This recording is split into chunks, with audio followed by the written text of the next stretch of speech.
Recep Tayyip Erdogan conditionne son feu vert à l'entrée de la Suède dans l'OTAN à la réouverture des discussions sur l'adhésion de la Turquie à l'UE. Le temps presse, la diplomatie s'active pour convaincre la Russie de prolonger l'accord sur les céréales ukrainiennes transportées par la mer Noire. Mark Rutte, le Premier ministre néerlandais, a annoncé quitter la vie politique suite aux prochaines élections législatives, sa coalition étant fragilisée par des dissensions sur la politique d'asile. Recep Tayyip Erdogan conditionne son feu vert à l'entrée de la Suède dans l'OTAN à la réouverture des discussions sur l'adhésion de la Turquie à l'Union européenne. Les déclarations du président turc interviennent à la veille de l'ouverture du sommet de l'OTAN à Vilnius en Lituanie et juste avant une rencontre avec le secrétaire général de l'Alliance Jens Stoltenberg et le Premier ministre suédois Ulf Kristersson. Önce gelin Türkiye'nin Avrupa Birliği'nde önünü açın. Ondan sonra biz de Finlandiya ile ilgili nasıl onun önünü açtıysak İsveç'in de önünü açalım. Bu konuda dün akşam Sayın Biden'a da bu ifadeleri kullandım. Ve Vilnius'te de bu açıklamayı yapmak durumundayım. Les négociations entre la Turquie et l'UE sont à l'arrêt depuis plusieurs années, Bruxelles reprochant notamment à Ankara des manquements en matière de démocratie et d'état de droit. La Commission européenne appelle par ailleurs à faire la distinction entre OTAN et UE. The two processes which happen in parallel of NATO enlargement and the accession of new members to NATO, which is one track, and the separate process of enlargement of the European Union and the EU accession track are separate processes, and you cannot link the two processes.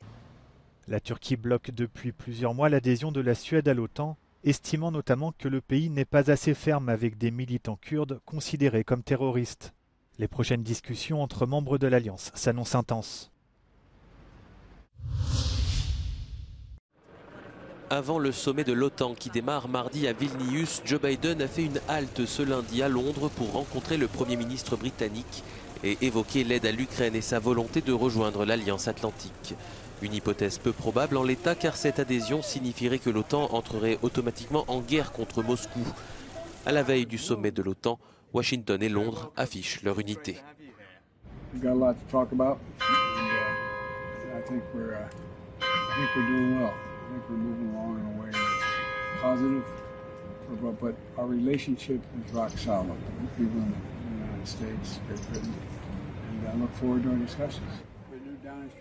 Le président américain a également rencontré le souverain britannique ce lundi au château de Windsor.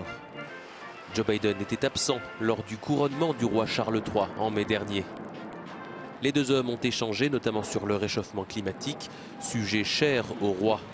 Charles III a longtemps milité pour faire de la cause environnementale une priorité, en sensibilisant l'opinion publique sur ce sujet.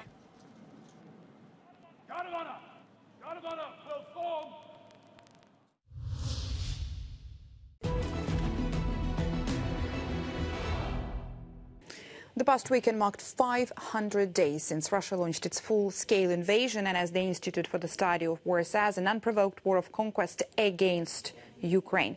The think tank adds the Russian military intended to take Kyiv in 3 days, but failed to accomplish any of its intended objectives in Ukraine.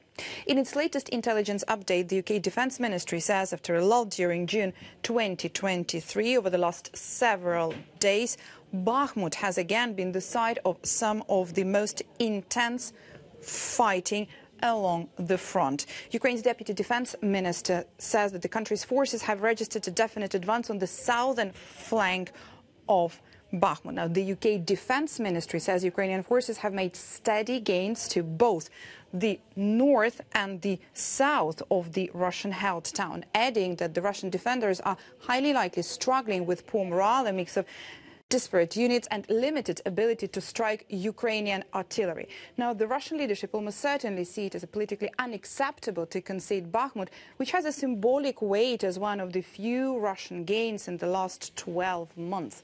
However, there are highly likely few additional reserves to commit to this sector. The Institute for the Study of War says Ukrainian forces have secured and retained the initiative and are conducting counteroffensive operations along most of the front line, with the Russian forces almost entirely on trying to hold on to the Ukrainian lands they still occupy. With Western assistance, Ukraine has ensured its independence, but faces the critical task of liberating the strategically vital territory still under Russian control.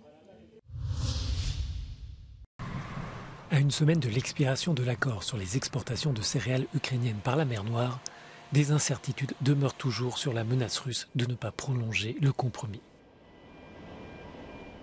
Moscou estime que les pays pauvres ne reçoivent pas plus de 3% des 30 millions de tonnes de la production venue d'Ukraine et des autres biens alimentaires exportés par Kiev depuis un an. Une accusation rejetée par la Commission européenne. Russia, even though it's claiming that the deal is profiting Europeans or Ukrainians, Russia is actually recording increased profits from their own trade in fertilizers and wheat and grains, which they are also stealing from Ukraine. So anything that comes from Russia are basically just lies, lies and lies connected to the illegal campaign against Ukraine. Moscou demande la levée de différentes barrières concernant ses propres exportations. L'une des principales réclamations est la réintégration de la Banque agricole russe dans le système international de paiement SWIFT. L'initiative a été négociée par les Nations Unies qui reconnaissent les inquiétudes en la matière de la Russie. Russia has made some reasonable requests about what needs to happen in order for it to be able to have its exports on world markets. And those exports are not under sanction and should be allowed to reach world markets. But there have been different hurdles, bureaucratic hurdles, legal hurdles, hurdles involving what decisions businesses are willing to take and are not willing to take. La Turquie est l'autre médiateur dans ce dossier. Le président ukrainien s'est rendu sur place pour défendre une prolongation de l'accord. En cas d'échec des discussions, le prix des denrées alimentaires pourrait augmenter et accentuer la crise humanitaire dans certains pays comme l'Afghanistan, l'Éthiopie, le Kenya, la Somalie, le Soudan et le Yémen.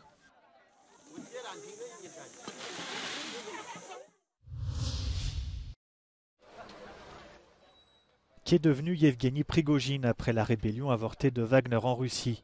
Il y a quelques jours, le président bélarusse Alexandre Loukachenko, qui devait accueillir le chef du groupe paramilitaire, a affirmé qu'il se trouvait toujours en liberté en Russie.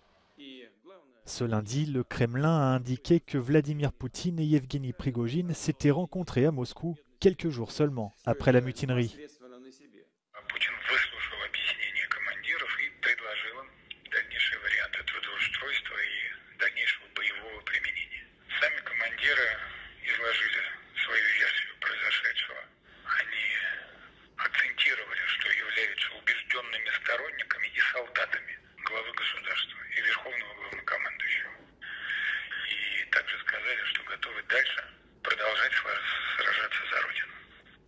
Malgré ces déclarations, le brouillard qui entoure l'avenir de Prigojine et de ses mercenaires n'est pas encore dissipé. Se rendront-ils au Bélarus? Et quid des troupes engagées en Afrique? Le général Sourovikine, réputé proche de Wagner, a lui aussi disparu des radars depuis les événements du 24 juin.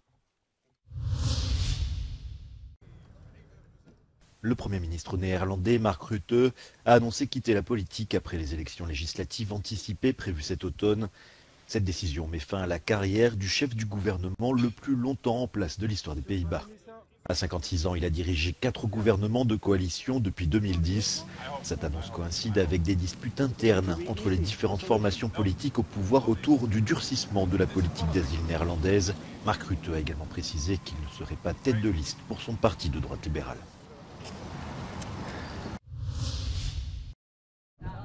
Près de 300 migrants ont été secourus au cours des derniers jours en Méditerranée par l'ONG Open Arms. Le navire de l'organisation a atteint dimanche le port de Brindisi dans la région des Pouilles au sud de l'Italie. Parmi les personnes secourues, lors de 6 opérations, figurent 84 mineurs non accompagnés. Les migrants sont originaires d'Érythrée, d'Égypte, d'Éthiopie, du Bénin, de Côte d'Ivoire et du Cameroun.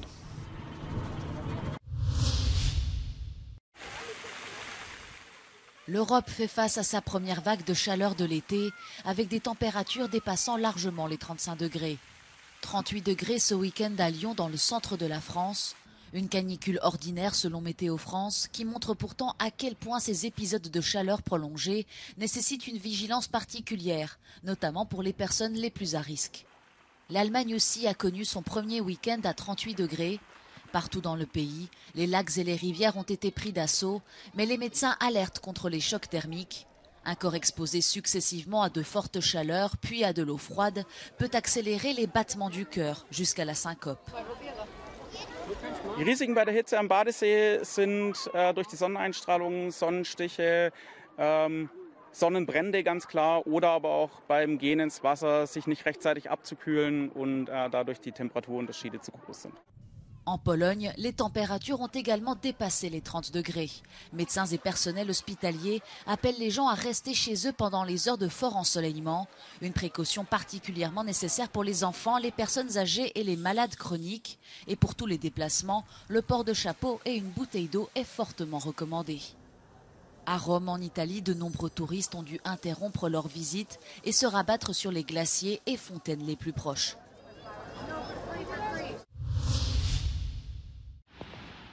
Les images sont impressionnantes, les conséquences déjà terribles. De fortes pluies ont provoqué des inondations très importantes et dangereuses dimanche dans l'État de New York, transformant les rues en torrents et faisant déjà un mort et plusieurs portés disparus. 12 000 personnes sont sans électricité. Les autorités estiment que les dégâts ont atteint plusieurs millions de dollars. La gouverneure a décrété l'état d'urgence dans plusieurs comtés et précisé que l'État devait s'attendre à de nouvelles tempêtes ce lundi.